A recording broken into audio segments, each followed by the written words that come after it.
dokie, here we are. Hey guys, today is, of course, September 11th, Tuesday, September 11th. And I am with my friend, the patient and beautiful and talented Kelly Astro. Thank you. That's her, right? Don't you just love that face and that smile? So hey, Christine Cabrera, so let us know you can hear us or see us. We never ever want to go through a show. I did it once where they couldn't hear us the entire time, but nobody told me. So we had to redo that show, and I really, really don't want people to miss out. So send us a heart, send us a thumbs up, let us know you can hear us or see us, because once we tell Kelly's story, we want you to hear it. We don't want you to be left out of it. So tell us a little bit more about you. Well, tell us a little bit about your beginning. My beginning. So I was told not to start with elementary school. No, we just don't want you to be 15 minutes in and we know your second grade teacher's name. Exactly. Unless that's important to the story, and then we're good. No, probably not, other than the fact that I'm from originally Oregon, grew up in Boston, have been down in Orlando for, in total, I think, over 20 years. I was a Winter Park High School graduate, a UCF grad. Nice. Me too. I'm colonial in UCF. Oh, very good. I know, but you're much younger than me. Well, I don't know about that. I'm guaranteed. Okay, I'll leave it there. And then, of course, UCF was where I got my, I think, began to really develop the passion for what I'm doing now. Did you know at all in the beginning, what did you want to be when you grew up? You know, it's funny. When I was really little, I wanted to be a teacher. And then I decided a physical therapist when I went to college, then business, and then finally back to education. Okay. So I guess I did circle back around from teaching my stuffed animals when I was little.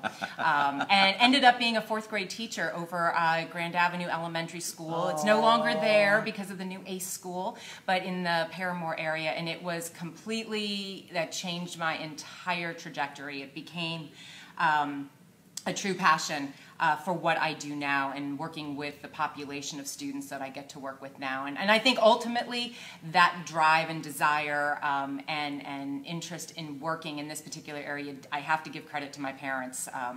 Isn't that awesome? Yeah, okay. no, so they absolutely. They gave you the foundation. They did. Very, very civically engaged, very active, social issues. I knew from a very young age that it was important to help others and to make a difference where you can. And so I'm extremely fortunate that I get to, I hope, try to make a difference every day in what we do. So it's changed though, right? So when you were a fourth grade teacher at Grand Avenue, I know that it's so awesome. My wife's a fifth grade teacher. Okay. So when you're impacting those young minds, they're super hungry for it. A lot of times they're starving for not just education, but so many different things, especially in this day and age. Hey, Rebecca. So there she is. I hey, see Ernest. Rebecca. What's going on, guys? But has it changed? Has the community changed since you were a fourth grade teacher? Do you see the needs are different or have expanded more than when you were teaching? To a degree. I think that, you know, what has changed is certainly the environment within the schools. It was, when I first started teaching, it was not just an emphasis on testing, it was an emphasis on developing a passion for lifelong learning. Right. And now it's all about that test. Why is it so, why is the test everything?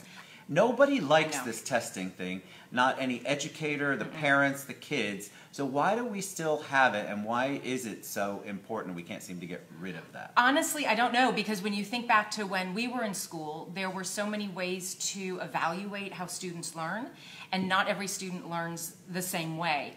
And so to give them just this one standardized test, you're not really getting any true assessment, at least in my opinion. Right. I know that schools and school districts and counties and states and all that, they want some level of numbered accountability, and this is a way to do it. But I think we're leaving out a large segment of our population. And there's so many, you're right, it provides data, Christine, which justifies the funding.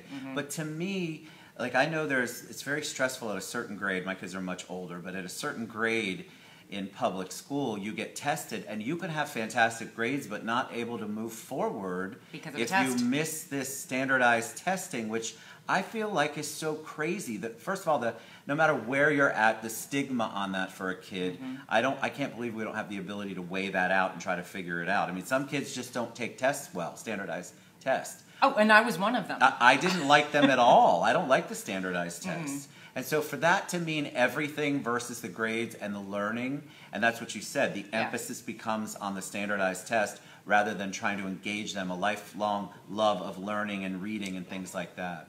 And so I know it's a challenge even for my wife. She's at a private school, and so the kids are definitely hungry there, and she gets a little more flexibility than public schools do. But I have friends in the public school world, they're like, Ted, a lot of it, the kids are hungry, but we have all of these other things that are required of us to do.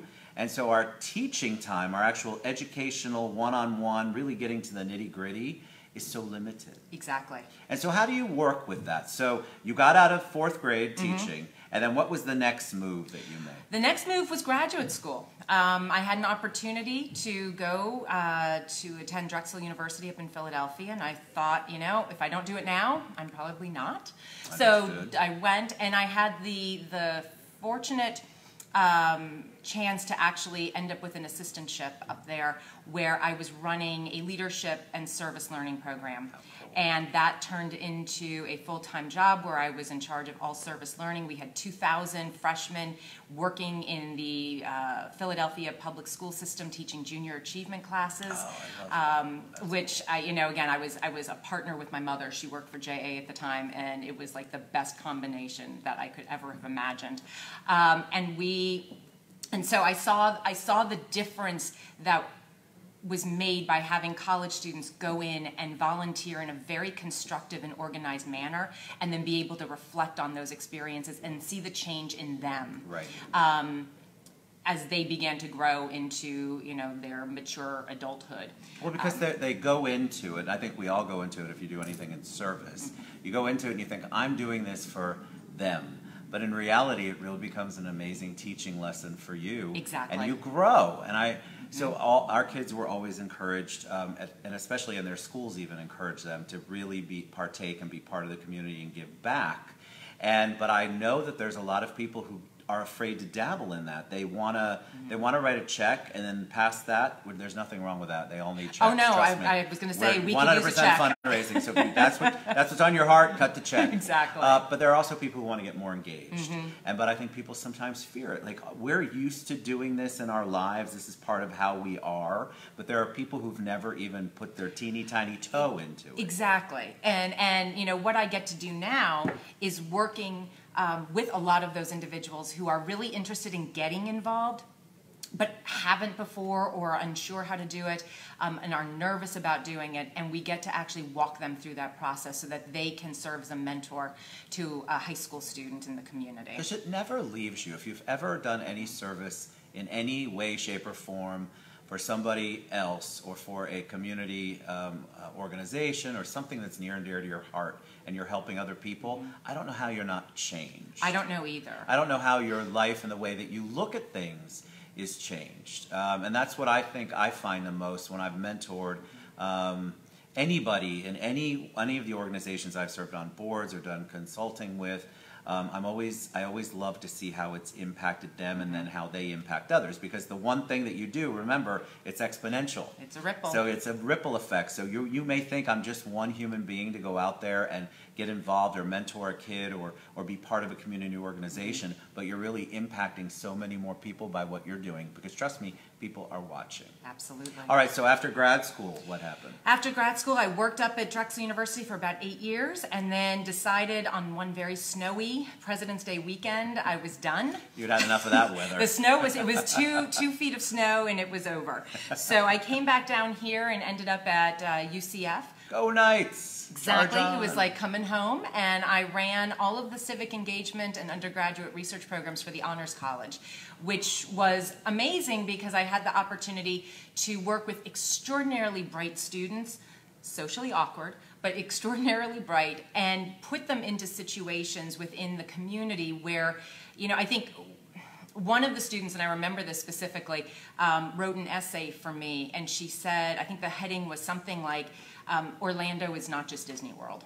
Right. And she was going into an elementary school kind of in the Mercy Drive area, Pine Hills area, and she had no idea that existed. Her only knowledge of this area was UCF and Disney. Right. And all of a sudden she is seeing a community here that exists, that is vibrant, that is engaged in many ways, but is also in very much need of support and assistance in order to allow those students to be the best people that they can be. Right.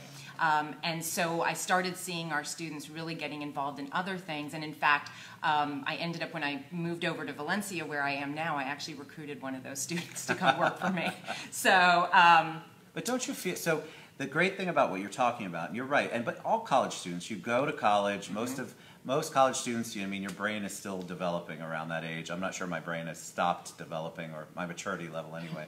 But I think that people they go to college, they want that college experience. Right. But what it sounds like you did with the honors program and the civic engagement was you're rounding it out. You're making it so it's not just all about study and academics. right, or partying. Or partying. Not that there's anything Not wrong that there's anything wrong with that, no, but you want you want them to have more of a well-rounded experience. And I think a lot of times, especially I'll talk about honors kids, they go in and they have a set plan, and because of their schooling and how they have to keep to it, and their grades have to be, so there's a lot of pressure that's put on them and that they put on themselves. So to give them an opportunity to get involved, I would think that eventually that would make a big change, and how awesome it's going to be impactful on their job.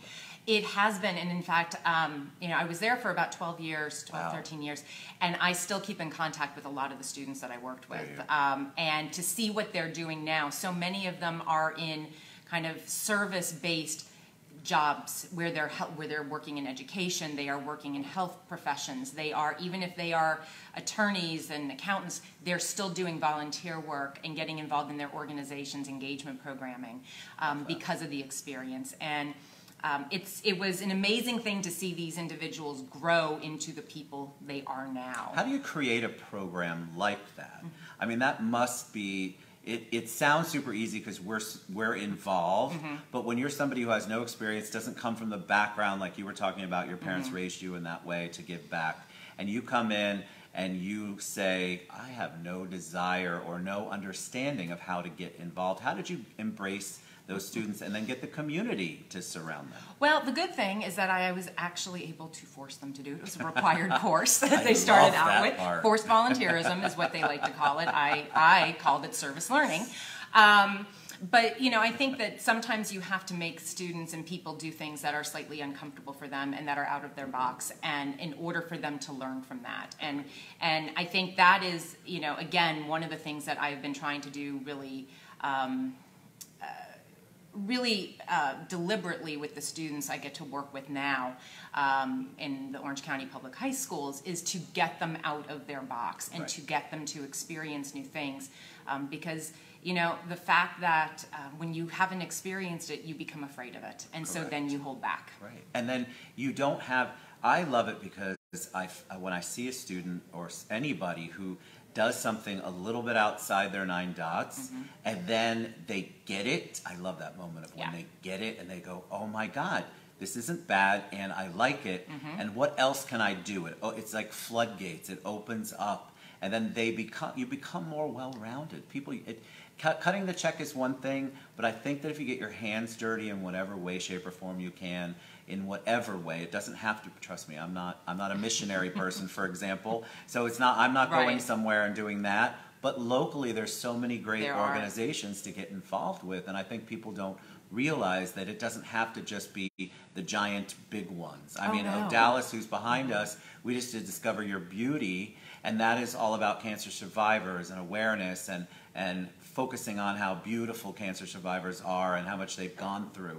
So if you've had a family member, for example, that's gone through that, to get involved in that, if you don't think that's going to change your perspective and your soul, trust me, you are wrong, and I'd like to see you try to take a chance on that. All right, so you left our nights and you went to Valencia. I went to Valencia. All right, good Valencia. I love Valencia. I love Valencia too. And I love what I get to do. I get to run a program. It's the Valencia College Take Stock in Children program. Now, I'm just going to put it out there. We are undergoing a name change, so keep posted. It's going to be coming soon. And I love that we get to work with with high school students who have such incredible potential, but fall within the academic middle, and that's a group of students in that 2.5 to 3.4 range that are often left out because so many programs are for low achieving students and also high achieving students, Right. that middle group gets left out. Also, these students are living really in poverty. They're all free and reduced lunch. And what we get to do is we get to, through a process of application and interview, select students each spring to participate in a program that changes the dialogue in the household from if I go to college to this is where I'm going to go. I love that. So who came up, was this program, is it new? Did you all help No, create it? it's been around since the mid-90s, and it's a statewide program. Valencia is the home of the Orange County program, and we are growing rapidly. When I came in 3 years ago, we had about 100 students. We're now at 300 on our path to 1,500, and that is the vision of our wonderful president, Dr. Sandy Shugart, to impact as many students as we possibly can. And so what we do is we identify students during 8th grade. They basically commit to participating in our 4 pillars of promise: leadership, scholarship, mentorship, leadership development, and civic engagement. And so our students right now are averaging a 3.0 GPA across the board. They meet with a mentor, and that's where everyone out there can really come in and get involved if you're looking for that way to do something to make a difference.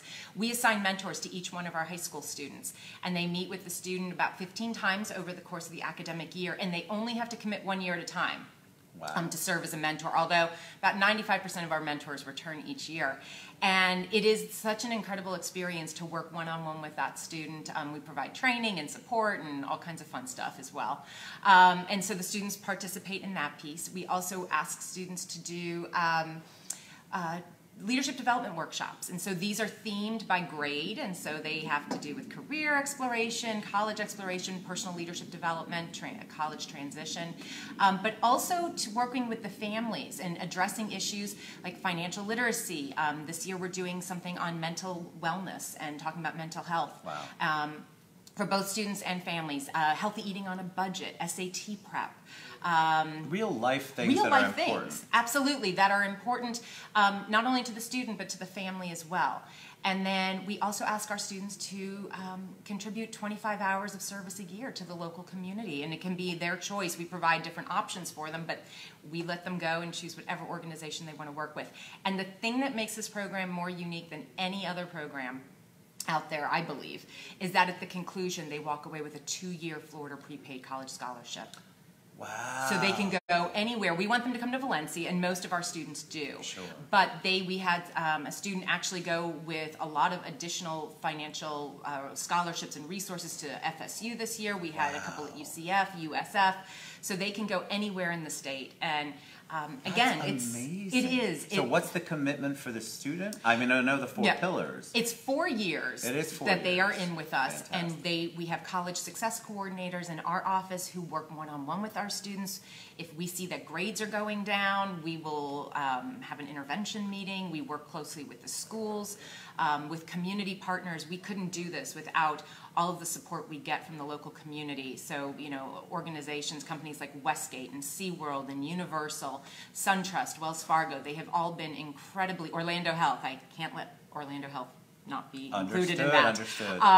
They have all been so incredibly supportive and provided our students with the resources that they need to be successful. And, we work with other organizations in Central Florida. If we see a student needs counseling, we will identify counseling services So you for really them. are involved. This isn't just a numbers game. You really No. get involved. You get to the nitty gritty, and you identify. Not only do you identify them, but then you make sure you're guaranteeing, or as close as possible, guaranteeing their success in the program. You want to see them go through all 4 years. You want it to Absolutely. make an impact. You want it to be successful, not for money, but for the impact it's going to have on their individual lives and Lives. everybody around them. Exactly. And our community as a whole, as a world, when you have somebody leaving that program, they are completely different than when they started. 4 years earlier. Absolutely. What I like to say is we build a village around each one of our students.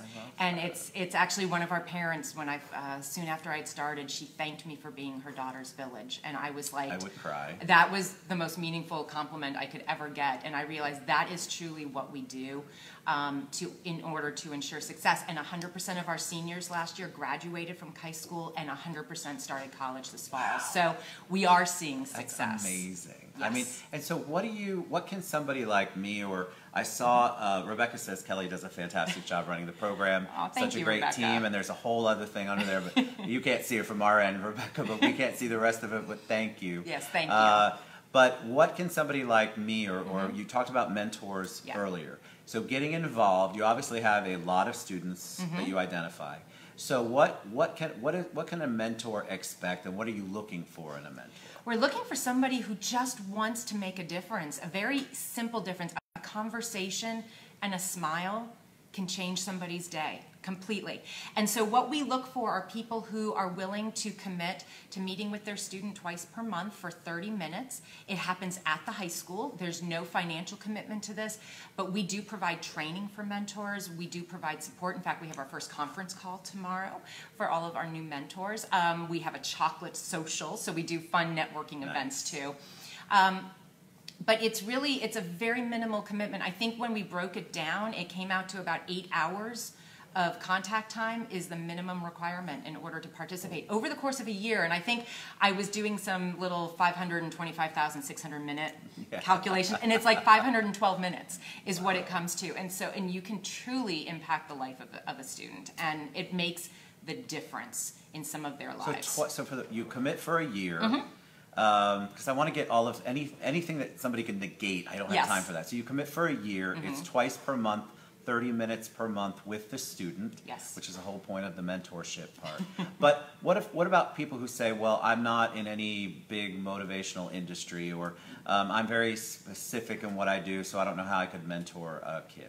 So what we do is we match students and mentors based on both professional interests, but also personal interests. So if you have you love the arts, we're going to find a student who also loves the arts, because career interests are going to change over the course of from 9th grade to 12th grade. So if we keep it at personal interests, we might match somebody who's naturally extroverted with an introvert so that they don't just overpower each other, or if they're both introverts, just stare at each other, which could be a long session. That would be a long 30 minutes. Yeah, just a long one. But you know what we have people who are coming from all different industries, all different fields, all different levels within their companies and organizations. So there really is no commitment. We even have a couple of students from UCF who are in their junior and senior year who are mentoring as well. It's just somebody who wants to share time and talk. I mean, sometimes the conversations are career driven. We have resources and workbooks and things that they can use. But sometimes it's about like prom and homecoming and what's going on at home, and we always provide resources to the mentor so that they don't feel as though they have to solve problems. We do not want them to be superheroes. We do not want them to go in there and feel like they have to take care of or save anyone. This is not about saving anyone. Our students don't need that. What they need is a gentle heart and a very open ear. And also somebody, if you're going to commit, who's going to stay with it. Stay with it. Right.